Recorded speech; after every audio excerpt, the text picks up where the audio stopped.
श्री स्वामी समर्थ. बघा, आज ठरवलं होतं की सुट्टी पण आहे आणि मुलगा पण हॉस्टेलवर जाणार आहे, म्हणून आम्ही जेवणाचा बेत आखला. मग बाहेर जेवायला जायचं म्हटल्यानंतर जरा वेळ होतोच.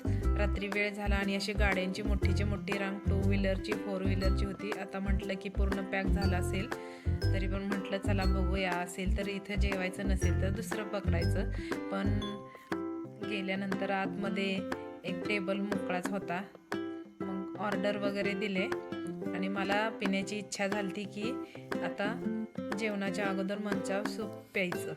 मग मी माझ्यासाठी मंचाव सूप ऑर्डर केलं आणि खूप गरम असल्यामुळं जरासा जिभेला चटका पण बसला माझ्या, पण टेस्टी होतं आणि मंचाव सूप पिल्यानं जरा चव पण चांगली येते.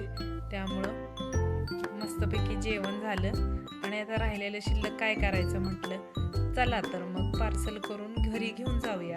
अशा पद्धतीने आम्ही जेवणाचा बेत आखलेला पूर्ण केला आहे.